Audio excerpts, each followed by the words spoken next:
Florence Travers, bonjour. Bonjour. Vous êtes directrice associée de Chez-vous.com, agence de communication des services à la personne. Alors, vous avez édité Chez-vous.com et Chez-vous.pro. Qu'est-ce que c'est ? Alors, Chez-vous.com, c'est un guide des services à domicile qui existe depuis 1997. Il permet au grand public de trouver les services à domicile qu'ils cherchent. Et Chez-vous.pro, c'est un magazine en ligne pour les professionnels des services à la personne. Ça permet de trouver des formations, des solutions de gestion, de l'info sur le secteur. Alors nous nous rencontrons aujourd'hui pour évoquer la communication et la crise. Qu'est-ce que la crise change à la communication ? Alors tout d'abord, quel est le constat qu'on peut faire ? Alors en fait, on a remarqué avec les prestataires de services à la personne que lorsque le marché se tend, les comportements des consommateurs changent. Ainsi, on remarque que les consommateurs ont besoin davantage adhérer aux valeurs des marques et des services à la personne auxquels ils font appel. Ils sont surtout beaucoup plus exigeants. Ils ont besoin de plus de services et ils ne supportent plus le moindre retard. Quand auparavant, par exemple, lorsqu'ils faisaient appel à un service de ménage, ils pouvaient attendre la mise en place de l'intervenant une semaine ou 10 jours.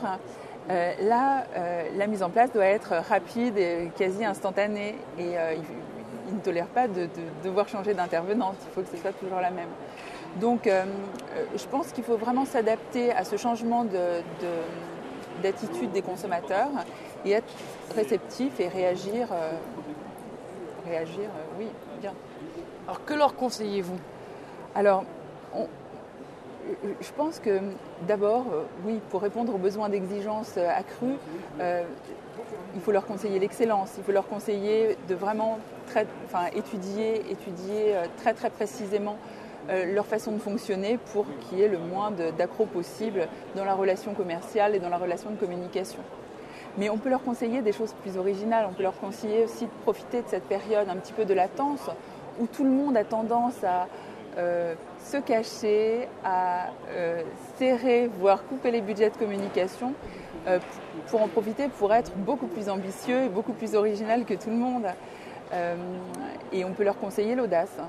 On peut citer par exemple l'opération d'Academia qui a été dans une année où c'est quand même assez difficile pour les sociétés de soutien scolaire de faire une opération qui a créé un grand buzz comme le bac satisfait ou remboursé. Qu'est-ce qu'on peut leur conseiller d'autre ? On peut leur conseiller d'être plus ambitieux, de profiter donc de l'attitude réticente de leurs concurrents pour racheter, pour se développer, pour conquérir de nouveaux marchés et être les premiers dans des nouvelles villes pour la sortie de crise. En face, vous aviez des bons tuyaux, des petits filons à leur donner en plus ? Alors des bons tuyaux, je ne sais pas, mais moi je leur conseillerais d'utiliser davantage Internet et les nouveaux médias parce que ce sont des supports qui ne sont pas très chers et qui ont un excellent rapport qualité-prix, qui les positionne en étant modernes et en étant proactifs. Ça leur permet de créer, de développer une relation individualisée avec leurs clients et leurs prospects.